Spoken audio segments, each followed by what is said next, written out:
Bienvenidos al noveno programa de Área Protegida que se emite por la radio online El Provincial, www.provincial.com.ar o por la app disponible en todos los celulares. Para comunicarse con nosotros, al correo electrónico areaprotegida2022@gmail.com o si no, enviar un mensaje a nuestro WhatsApp más 549 221 614 6590. Repito, más 549 221 614 6590. Nuestras redes sociales, Facebook e Instagram, Área Protegida 2022. Ya disponen de trivias sobre patrimonio en Instagram para aprender de una forma muy entretenida. ¿Qué tal, Rubén? ¿Cómo estás? Muy bien, Rodolfo. Con expectativas también por hoy recibimos a Liliana Varela y a Daniel Javelson, a grandes amigos de hace muchos años de trabajo, y bueno, me imagino que nos van a sorprender con los temas que ellos trabajan, que son tan complejos como algo empezó ya a hablar Marcelo Laibe la semana pasada. Pero yo quería, aunque más no sea un par de renglones, con esto que comentábamos de las trivias, ¿no? Esto que sale por Instagram y que nosotros las publicamos, la vamos renovando sin mucha regularidad, pero por día, cada 2 días, vamos presentando diferentes edificios, escenarios urbanos, temáticas, haciendo preguntas para que la gente, los oyentes o quien tiene la posibilidad de alternar o de compartir con nosotros este espacio, vaya movilizándose, sensibilizándose con estas temáticas. Quería comentar una pequeña intimidad con respecto a una, porque cometí un error en una de ellas, que tiene que ver con el edificio del Molino, y cuando uno prepara la trivia, por defecto te pone siempre que la respuesta positiva es la del medio, y después uno tiene que cambiarlo. Y bueno, acá yo dejé eso y quedó como que la respuesta positiva era del edificio del Molino, era Art Deco, pero obviamente sabemos que es una obra Art Nouveau. Pero bueno, quería simplemente decir eso, y bueno, vamos a seguir jugando con esto y paseando por diferentes lugares, tanto por Argentina como por algunos países que hemos visitado, y esperemos que la gente participe y se entusiasme con esto y los haga pensar un poquito más. Seguro. Y yo por otro lado quería comentar que gracias a la participación de Marcelo Laibe, que es comisario mayor y jefe de Dirección General de Coordinación Internacional, de lo que depende Interpol y el Departamento de Protección del Patrimonio Cultural, estuvimos tratando el tema de bienes, ¿no es cierto?, el tráfico de bienes ilícitos, y justamente una persona que es abogado, gestor cultural, magíster en Patrimonio Artístico y Cultura en Sudamérica Colonial, nos dio un panorama muy amplio y nos hizo referencia a UNESCO, que los 14 de diciembre celebra el Día Internacional contra el Tráfico Ilícito a partir de aquella Conferencia General de 1970, que hace poco, en el 2020, se cumplieron 50 años, y que nuestro país adoptó rápidamente en 1973, como también de UNIDROIT, eso que se dio en Roma el 24 de junio de 1995, que comentaba Marcelo, modificó, entre otras cosas, el régimen de prescripción y determinó un resarcimiento por aquellas compras de obra de arte que puedan demostrar efectivamente que fueron hechas de buena fe. Con lo cual, hoy, tanto con Liliana como Daniel, seguramente vamos a completar y con casos específicos este tema que nos parece que realmente es fundamental. Ahora nuestra primera pausa musical con A Primera Vista. Este es un tema de Chico César, un compositor de Brasil, pero que en nuestro país la conocemos fundamentalmente por la interpretación de Pedro Aznar.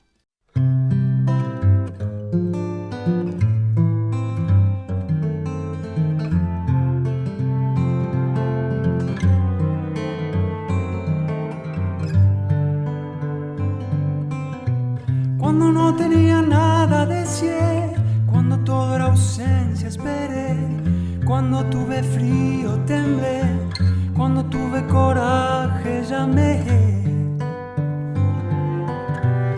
Cuando llegó carta la abrí, cuando escuché a Prince bailé, cuando el ojo brilló entendí, cuando me crecieron alas volé. Cuando me llamó allá fui, cuando me di cuenta estaba ahí, cuando te encontré me perdí, en cuanto te vi me enamoré. Amara Zaya soye, Zaya, Zaya, Aingadhan. Oh, Amara Zaya soye, Zaya, Zaya,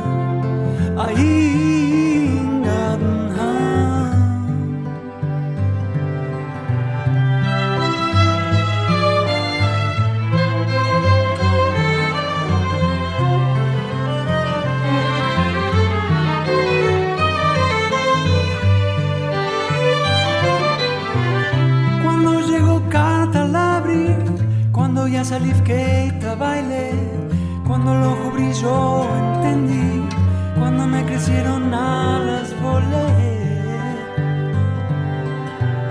Cuando me llamó allá fui, cuando me di cuenta estaba ahí, cuando te encontré me perdí, en cuanto te vi me enamoré. Amara Zaya soye, Zaya, Zaya, Aingadhan. Oh, Amara Zaya soye, Zaya, Zaya, Aingadhan. Oh, Amara Zaya soye, Zaya, Zaya,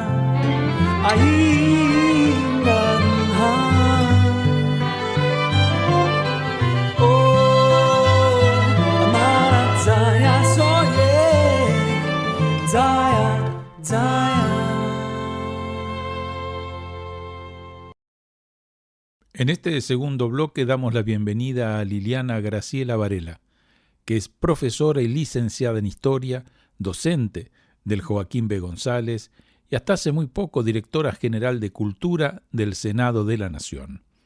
Fue directora de la Dirección General de Patrimonio e Instituto Histórico de la Ciudad de Buenos Aires, directora nacional de Patrimonio, Museos y Artes y representante ante UNESCO por Argentina.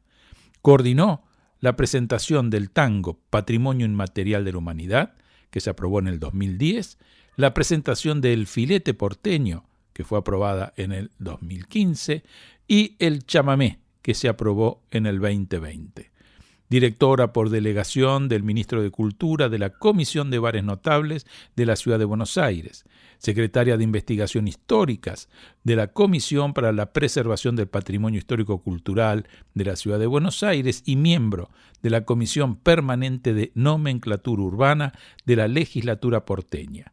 Ha integrado el Consejo Profesional de Patrimonio Urbano, el Consejo Directivo del Instituto Espacio para la Memoria del Gobierno de la Ciudad. Se ha especializado en Historia Oral desde 1985, miembro fundadora de la Asociación de Historia Oral de la República Argentina, en la que ocupó diversos cargos: tesorera, presidenta, secretaria, y ha sido representante de Sudamérica en el Consejo Directivo de la Asociación Internacional de Historia Oral, IOA. Ha organizado unos 12 encuentros nacionales, 3 congresos internacionales de historia oral y de la 17ª Conferencia Internacional justamente de la IOA.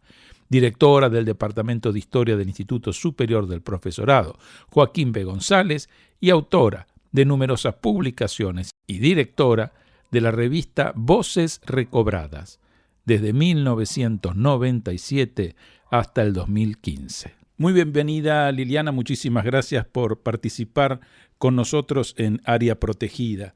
A partir de haber leído, digamos, el extenso currículum, que seguramente está muy abreviado, de todo lo que has hecho, sobre todo en la administración pública, nación, gobierno de la ciudad. Nos parece más que interesante que nos puedas hablar un poco cómo es el tema del tráfico de bienes y de robos en los museos. Es decir, seguramente hubo políticas acertadas, también fracasos, que sería interesante que vos nos puedas ir contando cómo han sido estas experiencias que has tenido. Bueno, buenas tardes a todos, muchas gracias por invitarme, me encanta la radio, vos ya sabés cuánto me encanta, hemos compartido algunas aventuras de radio, me parece que sigue siendo un modo de acercarse a la gente muy importante, pero además modernizado hoy con otras tecnologías, te da la posibilidad de volver a escuchar aquello que escuchaste de corrido o que estabas apurado o que no podías.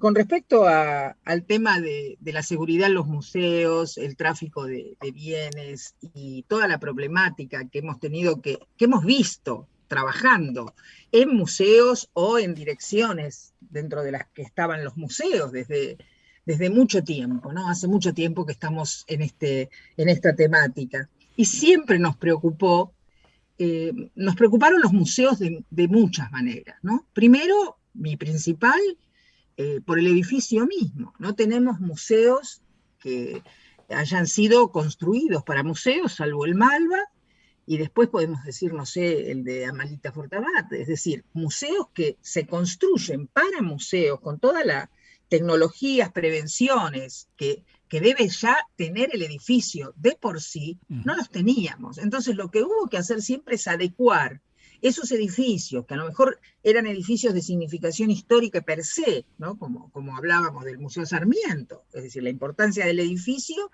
que excede la figura de Sarmiento, pero que hoy es el referente de Sarmiento por su archivo y por un montón de otras cosas más. Entonces, esos edificios no preparados siempre tuvieron problemas de cómo asegurarlos, de cómo proteger aquello que tenía cada museo. La protección siempre fue desvalida para los museos. O faltaba una cosa o faltaba la otra. Cuando uno escucha a aquellos que se han dedicado seriamente a la protección y al descubrimiento del tráfico ilegal de bienes culturales, ellos te van a recomendar que no podés tener una cosa y la otra no. Es decir, vos tenés que tener una alarma, pero también tenés que tener cámaras en todos los lugares, pero también tenés que tener personal de seguridad preparado para distinguir las cosas, no solamente prevenir una situación, sino que tenés que tener todos estos elementos y, por supuesto, el material registrado y guardado como se debe guardar, porque ese es el problema. No se mencionan pérdidas terribles que hemos tenido, más allá del robo espectacular del Museo Nacional de Bellas Artes, que es un robo del que habría que hablar tanto que uno al final no puede decir nada, ¿no? Se hizo en la época de la dictadura, pagó los platos rotos el director del Museo de Bellas Artes, que era inocente, la gente entró con demasiado conocimiento y las obras desaparecieron y siguen desaparecidas hasta hoy, salvo algunas que se encontraron. A mí me tocó en la gestión algunos de estos episodios raros. Por ejemplo, cuando fui directora nacional de Patrimonio y Museos, llega gente, aparentemente de la Embajada Británica, y yo ya quería ir con testigos, con abogados, ¿viste? Porque uno nunca sabe. Gente de la Embajada que no sabés qué era, no era el embajador, era gente que decía venir de la Embajada, y que ellos sabían con certeza, escuchen esto, sabían con certeza dónde estaban los cuadros robados. Los cuadros robados del Museo Nacional de Bellas Artes, nosotros sabemos dónde están en una región de Oriente, pero nosotros queremos que ustedes no firmen, el gobierno les firmara como una especie de cesión si encontraban los cuadros para llevarlos a Inglaterra y después recién de ahí, después de pagar, ellos podrían regresar a nuestro país. Por supuesto que me pareció totalmente raro, sospechoso, lleno de todas las malas intenciones que uno les puede encontrar a estas cosas, pero me sacaron corriendo de la administración, por supuesto tampoco, nadie quiso hacerse cargo de nada de esto, pero realmente después aparecieron algunos, el gobierno argentino no pagó nada, se devolvieron algunos, Pero lo que muestra ya, con respecto a ese tráfico de arte, que todos hablan de cuánto avanzó el registro de esos bienes artísticos, de manera tal que venderlo por la vía de las galerías de arte y las subastas públicas es imposible. Claro. Lo que nosotros sabemos ahora, o aprendimos después de muchos años, es que el tráfico de arte es la garantía de muchos negocios, que son negocios tan negros como este de una obra pictórica robada, que sirve de garantía de otros negocios turbios que tienen que ver con el tráfico de armas o con el tráfico de drogas. Entonces, pensar que el tráfico de artes tiene esa magnitud, a nosotros, pero a veces no se les pasa por la cabeza. Hoy ya se sabe que eso es así. Es muy difícil, pero no deja de pasar.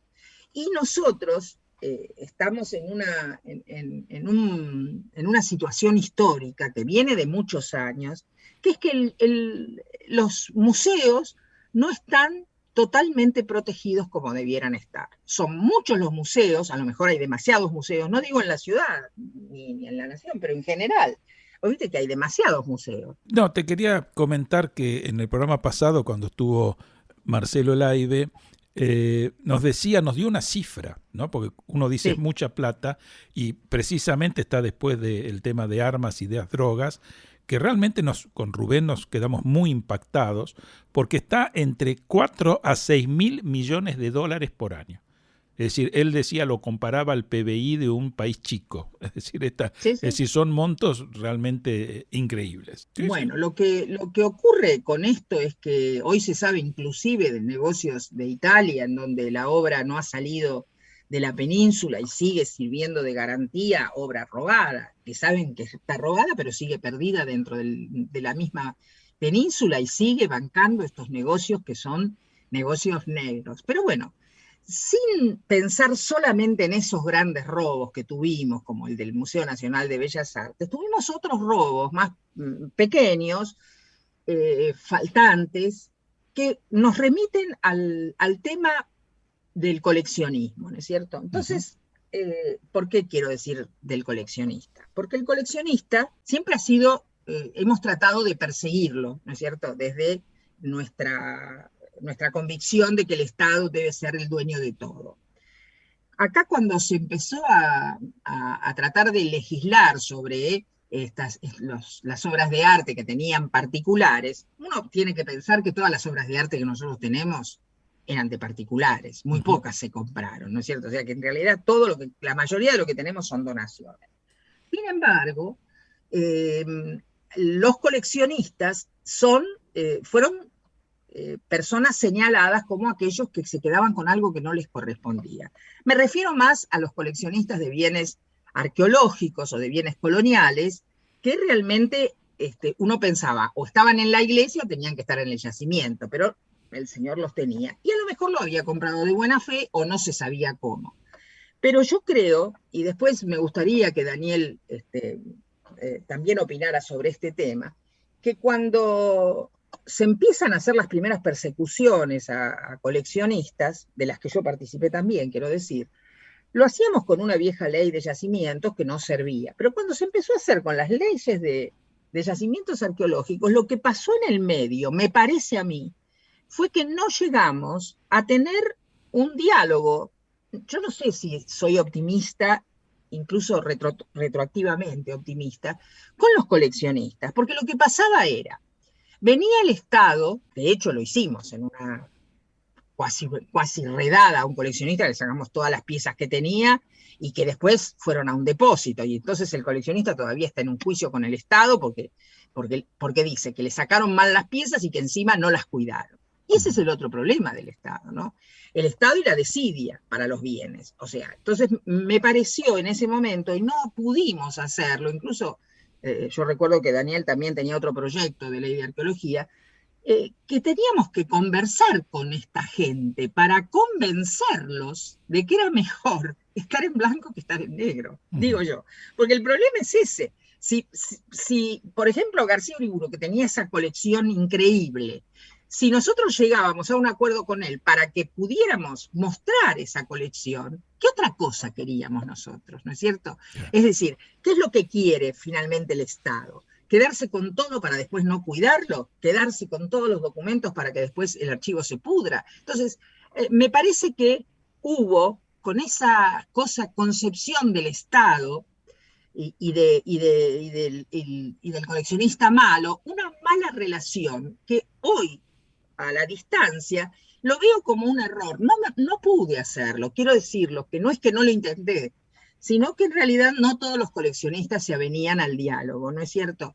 Y bueno, si no eran todos, tenían que ser los más importantes. No voy a decir quiénes eran los que no y quiénes eran los que sí, porque ya me curé de espanto de decir nombres, juicios encima, así que eso no lo voy a decir, pero sí que no todos los coleccionistas estaban de acuerdo en tener reuniones conmigo, que yo era la directora nacional de patrimonio en ese momento, y que lo que yo quería era dialogar, porque yo conocía dónde tenía que ir a parar aquello que nosotros decíamos que era del Estado, y a dónde lo guardabas, y bajo qué condiciones físicas ibas a guardar eso que creías que debías preservar para el Estado nacional, ¿viste? O sea, eso era un discurso que después en la práctica terminaba siendo vacío, como aquel episodio que tuvimos, Rodolfo, acordate cuando vos estabas a cargo del Museo Mitre, que nos desapareció una línea de libros, ¿te acordás? Sí, sí.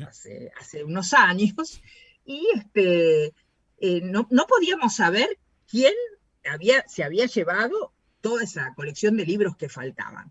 Después atamos cabos y más o menos nos dimos cuenta quién podría haber sido, no lo pudimos probar, pero resulta que el que lo iba a comprar lo devolvió al museo. Bueno, esa persona lo supo porque nosotros desde el museo le comunicamos a coleccionistas y anticuarios de San Telmo las piezas que habían sido robadas, y pese a haberse arrancado las hojas en las cuales figuraban los sellos, se pudo comprobar que eran las que estaban en el museo. Exacto, entonces incluso me acuerdo con Rodolfo aprovechamos para hacer un acto en el Mitre, para hacer ese acto de restitución, para tomarlo como prueba de que las cosas se podían hacer mejores. Pero después, quiero decir, muchas veces nosotros compramos documentos que en realidad, algunos sí eran de la colección. Yo cuando estaba en la ciudad compramos la colección Estrada, muy cara, la compramos porque no teníamos, los que fueron al remate no tenían experiencia, empezaron a cotizar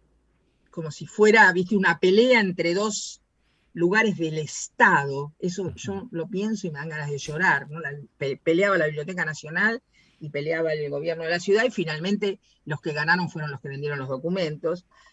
Después de esa ya era tanta la práctica que habíamos generado que cuando íbamos nos encontrábamos afuera porque adentro no te dejaban los vendedores, y hacíamos, vos vas a cotizar documentos, bueno, yo libros, vos documentos, no levantemos el precio, porque parecíamos los marmotas a servicio de lo que estábamos tratando de que no prosperara. Pero bueno, todo esos documentos que pagamos tanto por ello, bueno, fue lo mejor que nos pasó después cuando nos mudamos a la casa de Liniers, y entonces pudimos aprovechar esa documentación vinculada a la casa de Liniers. Entonces pasamos a tener un archivo cada vez más valioso que fue creciendo y que para nosotros era lo mejor que nos había pasado, y logramos muchas cosas con respecto a ese archivo, mucho dinero que vino de Harvard y de otros lugares, y se fue consolidando el archivo histórico de la ciudad, que para nosotros fue muy importante, que hoy no puedo decir en qué estado está.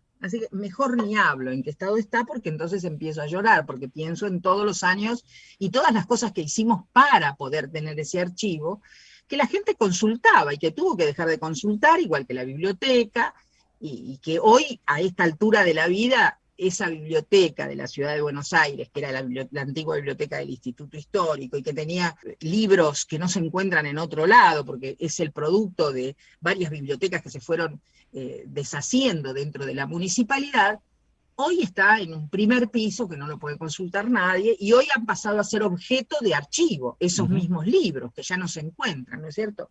Así que bueno, en ese sentido, y creo que me disgregué un poco, es todo lo que uno hace para preservar las cosas y lo que después la realidad política, presupuestaria, hace con esas mismas cosas que uno cuidó por tanto tiempo, ¿no? Lo mismo después hablará, creo, Daniel sobre todos los hallazgos arqueológicos que estaban en un lugar, fueron a otro, y que también tratamos de cuidarlos, porque es la historia nuestra, ¿no? La historia que está debajo de la tierra, ¿no? Que curiosamente encontré un artículo sobre la creación del Instituto Histórico de la Ciudad que se proponía como objetivo allá en el año 63 relevar la historia de los barrios de la ciudad, lo que estaba por arriba y lo que estaba por abajo. Y yo decía, al final, lo que él quería lo cumplimos, lo pudimos cumplir hasta, no sé, hasta un año, después veremos qué pasará con todo ello. Pero bueno, yendo a esa seguridad o a esa falta de seguridad de los museos, lo que me tocó vivir a mí con mucha, muy desde adentro, fue el robo de la cigarrera de oro de San Martín. Nunca se recuperó, no sabemos quién la robó, si fue un robo mandado por alguien, un coleccionista que la guarda, que yo pienso que esos robos así tan dedicados como el reloj de Belgrano, que no se pueden vender como reloj de Belgrano ni como cigarrera de San Martín, esos son robos por encargo. En este tercer bloque vamos a presentar a Daniel Shabelson. Es arquitecto de la Universidad de Buenos Aires, tiene una maestría en restauración de monumentos de México y doctorado de arquitectura precolombina, también título de México. Es investigador superior del CONICET. Fundó el Centro de Arqueología Urbana en la Universidad de Buenos Aires, el área de arqueología urbana del gobierno de la ciudad de Buenos Aires. Impulsó la formación de grupos de investigación en América Latina. Es profesor titular en la Facultad de Arquitectura, Diseño y Urbanismo. Ha sido profesor de diversas universidades y sus áreas de trabajo son la arqueología histórica en áreas urbanas y trabaja en temas de conservación del patrimonio cultural, políticas culturales y tráfico de obras de arte. Ha publicado unos 50 libros, entre ellos La Casa del Naranjo, Arqueología de la Arquitectura en el contexto municipal de Buenos Aires, y La historia de un mural, Siqueiros, en Buenos Aires. Ha publicado 300 trabajos científicos y de divulgación, y ha recibido premios como la beca Guggenheim. Bienvenido, Daniel, ¿cómo estás? Hola, gracias por la invitación. La verdad que es un placer estar con Rubén y con Rodolfo en este programa y con temas poco tratados, con temas poco oídos por la gente, pero que afectan en manera seria, grave, nuestro patrimonio cultural. Hablar del tráfico ilegal, si es tráfico es ilegal, digamos, ¿no es cierto?, de obras de arte o de piezas arqueológicas, es un tema muy interesante porque, en primer lugar, tenemos que tener conciencia que todo análisis de una situación se hace en un contexto. No es lo mismo hablar de tráfico de arqueología en la Argentina que hablarlo en Francia o hablarlo en Rusia o hablarlo en Pakistán. No es lo mismo. Cuando nosotros a lo largo de los años veíamos que la cuñada de un presidente podía pasar por la aduana con 2 valijas con $1 millón cada una, y no pasa nada, ¿no es cierto? Cuando en un avión privado que no se revisan en ese aeropuerto, bajan funcionarios públicos con valijas con $780.000, pobre, ni siquiera llegaba al millón, era modesto. Y sí, se arma un escandalete, pero bueno, ahí está, tampoco pasa nada. Entonces, ¿de qué estamos hablando cuando hablamos de un cuadrito, que es un rollito que va en el fondo de la valija, o de una pieza arqueológica que al final de cuentas es un recipiente de barro? Entonces, entendamos nuestro contexto. Estamos en un país que prácticamente no tiene fronteras, que no tiene aduanas, que el río Paraná, que es la salida principal de 4 países de Sudamérica, la aduana la hace la propia empresa que lo maneja, es decir, tampoco hay, por ahí sale la masividad de nuestro contrabando, desde la soja, ¿no es cierto?, son barcos enteros, hasta un rollito de un cuadro. Cuando el organismo militar que tendría que ocuparse de la frontera se está recorriendo el conurbano bonaerense supuestamente para controlar un supuesto narcotráfico que no veo que se controle, en vez de estar controlando las fronteras que debería controlar. No quiero ser trágico, pero es una lectura de una realidad en la cual existe la corrupción, el cohecho, el amiguismo, el favoritismo, el hacerse el tonto, el funcionario que no trabaja porque hay 800 funcionarios públicos en una pieza de 3 metros, o cuando hay que cuidar un cuadro que vale $250.000 que está colgado en la pared y la persona que lo tiene que cuidar no llega al día 20, porque no llega con el sueldo. Entonces, imagínense lo que está pensando ese cuidador del museo que tiene un sueldo, ¿no es cierto? Un sueldo, no digo que sea mínimo, pero que no le alcanza para vivir ni siquiera decentemente y mantener a su familia, cuando ve que hay personas que están apreciando cuadros y hay $1 millón colgados en la pieza de alrededor. ¿Qué está pensando esa persona? ¿Cuál es hasta qué nivel se va a involucrar? Y en el mejor de los casos, ¿no es cierto?, en esta situación. Entonces, entendamos dónde estamos, porque lo que nos pasa es que gran parte de los funcionarios, y esto es lo que uno ve todos los días, que se tendrían que ocupar y que hablan y hablan y hablan, es fantástico las cosas que dicen sobre el tráfico de bienes culturales, jamás ha ido a una frontera, jamás ha hablado con un saqueador, jamás ha hablado con un guaquero, jamás ha hablado con un traficante, jamás se ha sentado en el bar de La Quiaca, ¿no es cierto?, donde hay un señor que vende pasaportes, es decir, no le quiero decir en qué bar, pero un bar donde venden pasaportes argentinos. Y uno puede ir y comprar un pasaporte, ¿no es cierto? Es decir, entonces en ese mundo en el cual estamos, realmente es muy difícil el tema del tráfico, porque se transforma en algo que se diluye. Cuando sabemos que Liliana Varela antes hablaba de que gran parte de las grandes obras, que valen fortunas, ¿no es cierto?, las grandes obras se utilizan como formas de intercambio que tienen valores fantásticos. Piensen, por ahí un cuadrito chiquitito vale millones. Mientras que si no tenemos que andar trasladando camiones de dinero, cosas que se ha hecho, ¿no es cierto?, baúles enteros de dinero. Entonces, todo eso, ¿dónde termina? ¿Dónde va a parar? Sabemos que en nuestro país y en muchos países del mundo se han abierto, y está bien, áreas en los puertos, especialmente áreas libres, ¿no es cierto?, áreas sin resguardo ni control, donde una empresa puede dejar depositados objetos, bienes, cereales, cuadros, lo que quiera, sin que sean revisados, porque el día de mañana los va a retomar y los va a llevar hacia otro lado. El más grande está enfrente, en el Uruguay, ¿no es cierto?, del cual nos subimos una lancha y cruzamos a la Argentina, ¿no es cierto? Entonces, y ahí hay, y se los garantizo porque realmente así es, hay depósitos enteros de obras de arte que están en garantía de otras cosas. Bien lo decía Liliana. Liliana Varela antes comentaba el famoso robo del Museo Nacional de Bellas Artes. Algunas de las obras, sabemos, fueron recuperadas por el FBI en Miami. ¿Quiénes eran? Era la famosa banda de los comisarios. Las obras de arte fueron traídas, habían sido robadas las de acá y las de Rosario, fueron traídas a Buenos Aires con los ladrones. ¿Qué pasó? Los dejaron libres. Quedaron libres porque el juez falló de que no se pudo demostrar la culpabilidad y solamente estaban vendiendo quizás hasta de buena fe. Eran comisarios de acá.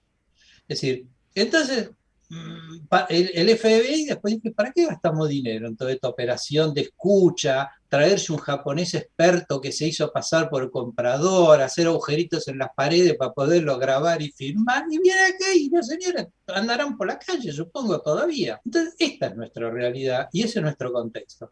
Entonces, si no lo entendemos con claridad, es muy, muy difícil atacar el problema con seriedad.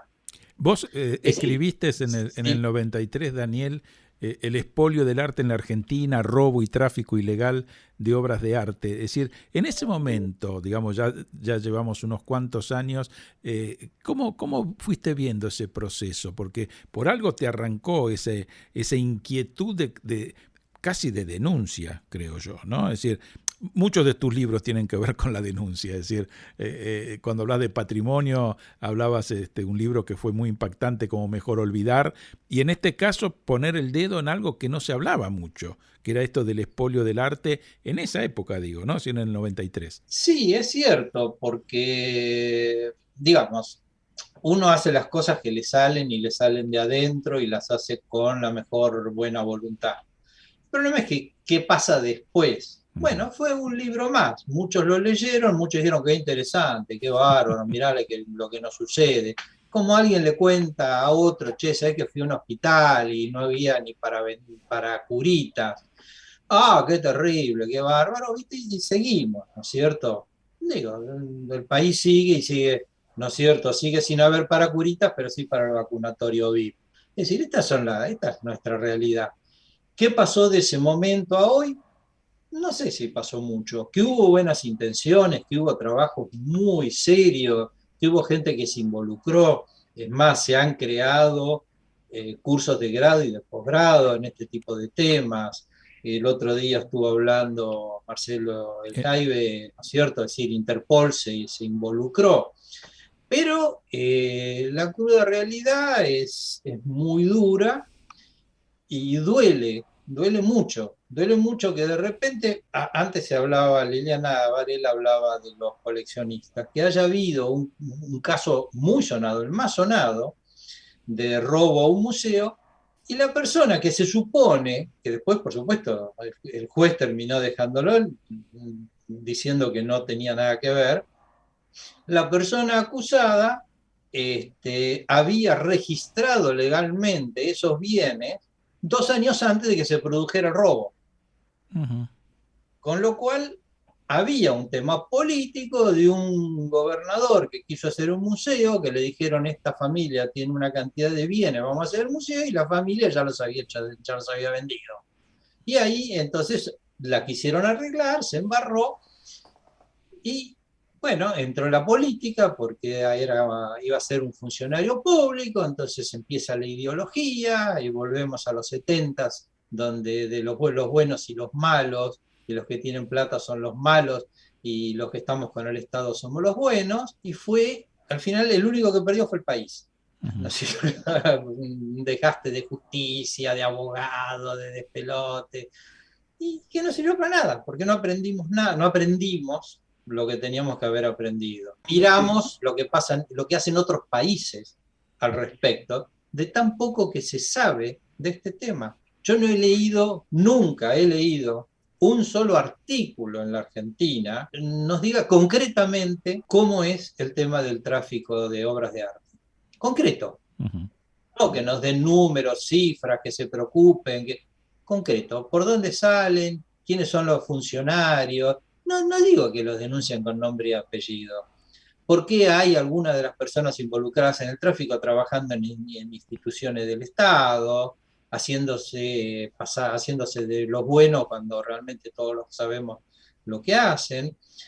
Entonces es muy, muy complicado, porque si no, terminamos, y ya con esto cierro, si nosotros para entender el tráfico de droga llamamos a un drogadicto, nos va a dar una versión. Si llamamos a un policía, nos va a dar otra versión. Si llamamos al traficante o al señor que junta el dinero de todos los traficantes, nos va a dar otra versión totalmente diferente. Y si le preguntamos a una persona en la calle, nos va a dar otra, porque es el que sufre los tiros y las matanzas de todos los días. ¿Quién tiene razón? ¿Quién no tiene? Bueno, ahí está el trabajo de ciertas personas que deberían reunir toda esta información y entender el problema en su totalidad. No es ni un tema exclusivamente policial, ni es un tema exclusivamente bancario y de dinero, ni es un tema cultural, es un problema que hace a toda nuestra sociedad y estamos todos involucrados. Sí, en eso te quería comentar que justamente el AIBE decía que el mayor tráfico de ilícito de bienes tenía que ver arqueológico y paleontología. Es decir, que lo del arte, por ejemplo, pictórico, es bastante más difícil porque comienza a estar documentado. La situación de documentación, tanto arqueológica como paleontológica, permite, digamos, una situación más fácil para operar en este tráfico ilícito. Mira, primero, aclaremos las cosas. El tráfico de obras de arte pictórico se ha reducido porque el 99% de las obras importantes ya se fueron, y hace mucho. Ya no las hay, no existen en el país. Pensemos que grandes museos del mundo, como el Museo Thyssen, estuvo acá en la Argentina y se fue. Cuando terminó la guerra se fue. ¿No es cierto? Es decir, es muy simple. Digo, estamos hablando de enormes, monstruosas colecciones de arte que había en Argentina y que una familia, bueno, un día decidió llevárselo y hizo un museo en otro país. Es decir, las grandes obras de arte, ¿cuántos Picasso hubo en la Argentina? Ya hay un relevamiento, ¿no es cierto? Hubo un señor que trajo 36 originales de Picasso para vender, vendió uno. ¿No es cierto? Los entró, los puso en una galería, los quiso vender, vendió uno, se lo llevó. Es decir, a nadie le importó. Entonces, todo ese patrimonio se fue y hace mucho. Piezas arqueológicas, lamento no coincidir con el Jaibe, porque yo entiendo que él tiene que destacar su labor y que realmente es destacable. ¿Por qué? Porque las piezas arqueológicas argentinas prácticamente no tienen mercado, no tienen valor. Las piezas argentinas no valen en el mercado internacional, salvo excepcionalmente los objetos de piedra, y los más caros que se han llegado a vender no llegaron a los $5.000. $5.000 es lo que vale cualquier cerámica maya de México. Es decir, es una pieza de cuarta, ni siquiera de tercero. Con ningún remate internacional te va a aceptar eso. Te va a aceptar de 150.000 para arriba. Entonces, sí nos afecta, sí es preocupante, pero no hay que confundir al traficante con el coleccionista. El coleccionista lo que quiere es tener las piezas en su casa, es más, podérselas mostrar a sus amigos. Mientras que el traficante le importa un rábano el objeto, como en lo que fuera, y lo único que le interesa es comprar y vender como si fueran zapatos o camisas. Entonces, perseguir al coleccionista y permitir que el traficante y el exportador sigan viviendo con absoluta libertad. Recordemos que la Ley Nacional de Arqueología y Paleontología no cita ni una vez la palabra traficante o exportación ilegal. Habla únicamente de cómo registrar al coleccionista. Cuando tendría que ser, está bien, pero tendría que ser el final, el último capítulo de la ley. Primero tendría que estar todo lo que nos roban. ¿No es cierto? Es la diferencia entre que se fuma un puchito de marihuana y el tipo que tiene una plantación completa con los camiones y los aviones para trasladarlo. Uno es el grande y el otro es el chiquitito. Entonces, lo que se hizo fue una clásica maniobra de la política. Movernos, y no nos dimos cuenta en su momento, ponernos como enemigo al que no terminaba de ser el enemigo, o era un enemigo chiquito, para distraernos de la mirada del grande. Los grandes siguieron trabajando, siguieron operando, siguieron mandando sus barcos sin ningún problema, y nosotros nos ocupamos de los chiquititos. Y lamentablemente pasó una generación y siguen en la misma, siguen en esa tremenda confusión y persiguiendo al que no tienen que perseguir. Es más, que podría ser un aliado potencial, como el anticuario que hace un remate y está poniendo una foto a color en un catálogo con un precio, es decir, que está jugando, ¿no es cierto? En vez de ir a perseguir al traficante y al ladrón, que es al que realmente hay que reprimir. Bueno, pero nos falta aprender mucho, quizás, nos falta trabajar mucho y nos falta una generación que se comprometa seriamente y no que transforme todo en chamullo. Porque si no, lo que nos pasa es que oímos hablar y hablar y hablar y chamullo y tocar la guitarra, pero quiero ver quién se va a la frontera con Chile, por donde pasan las cosas por Neuquén, quiero ver quién se va a la frontera de Formosa, que hoy en día es por donde pasa todo, quiero ver quién controla los barcos que salen por la hidrovía, ¿no es cierto? Empecemos a ver qué pasa con los contenedores de arte africano que llegan a la Argentina, acá se blanquean con un certificado y salen de vuelta como si el arte africano se hiciera en Argentina, digamos, ¿viste? Entonces está complicado. Vamos a hacer una pausa musical con Joan Manuel Serrat y A quien corresponda. Un servidor, Joan Manuel Serrat, casado mayor de edad, vecino de Campoludón, Girona,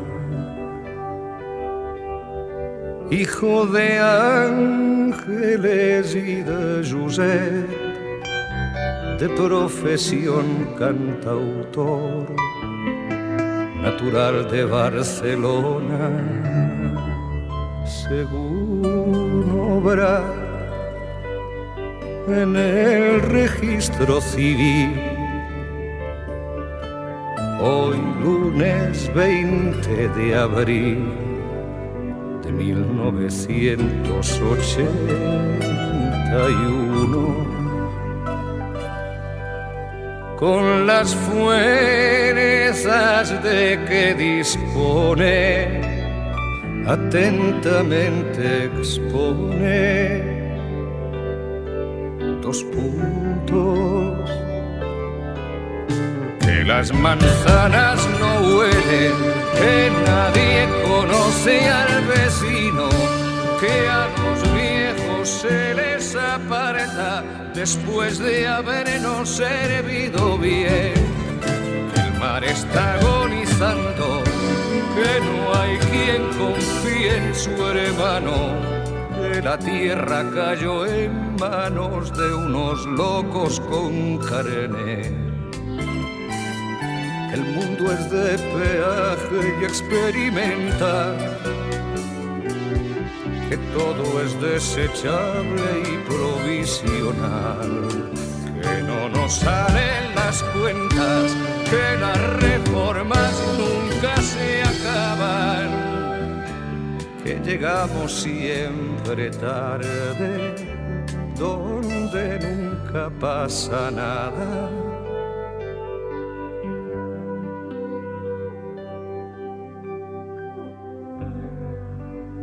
Por eso, y muchas deficiencias más que en un anexo se especifican, sin que sirva de precedente, respetuosamente suplica se sirva tomar medidas y llamar al orden a esos chapuceros que lo dejan todo perdido en nombre del personal, pero hágalo urgentemente para que no sea necesario más héroes ni más milagros para decentar el local. No hay otro tiempo que el que nos ha tocado. Acláreles quién manda y quién es el mandado. Y si no estuviera en su mano poner coto a tales desmanes, mándeles copiar 100 veces. Esas cosas no se hacen.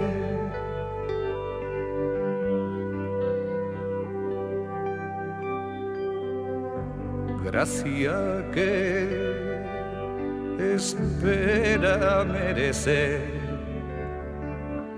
del recto proceder de quien nos suele llamar sea engaño, a quien Dios guarde muchos años. Amén.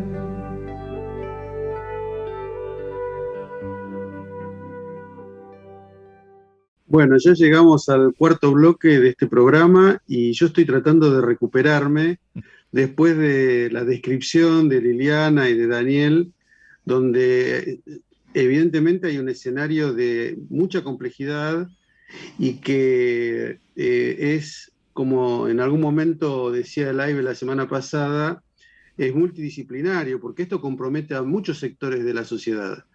Entonces, te pregunto, Daniel o Liliana, poniendo una mirada en positivo, digamos, ¿qué es lo que se puede hacer? ¿Hay, por ejemplo, países que tienen resuelto este tema o es un problema que barre con todo el mundo sobre el tráfico ilícito de bienes culturales? Mira, hay 3 posiciones y cada país es libre de sostenerla.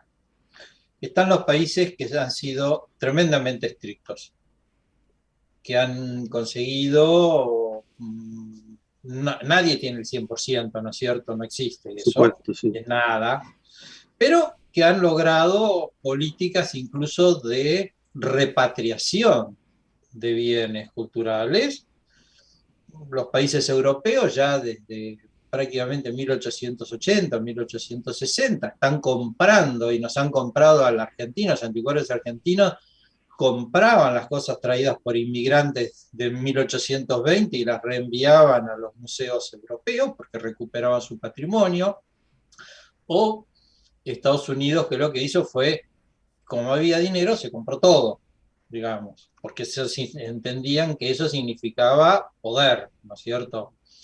Hay países que no han hecho nada, que no han podido hacer nada.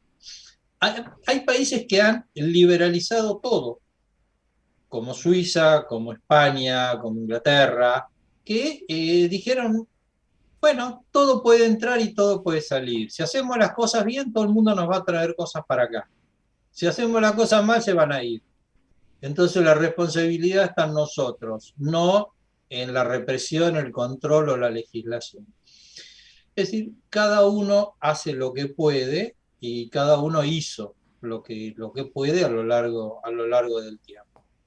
Pero creo que casi todos esos países lo que han hecho es, han estudiado seriamente el problema antes de tomar una decisión de ese calibre.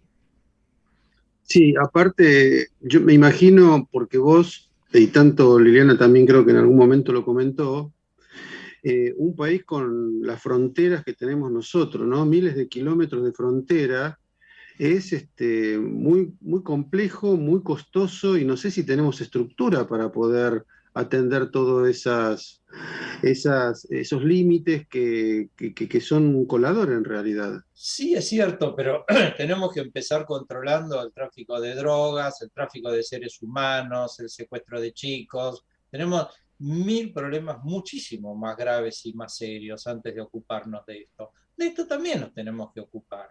Pero sí, nuestra frontera es un colador, entonces, bueno, entendamos que es un colador y además entendamos también que no tenemos gran cantidad de obra de arte para sacar afuera, no hay gran cantidad de robos y piezas arqueológicas prácticamente no tienen valor, es decir, nadie va a exportar, se va a preocupar de sacar del país y mandar a Estados Unidos una pieza que se va a vender en $200, ¿no es cierto? Porque pierde dinero. Entonces, ubiquémonos realmente y entendamos si no hay una cosa inflada, ¿no es cierto?, sobre el tema del tráfico, cuando por otro lado nos están demoliendo media ciudad, ¿no es cierto? Es decir, la media ciudad además que queda, porque todos sabemos, y vos sos especialista, ¿no es cierto?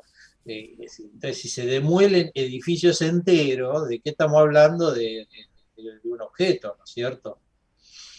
Bueno, hagamos las cosas de otra manera, tengamos otras políticas y probablemente los objetos culturales van a venir a la Argentina.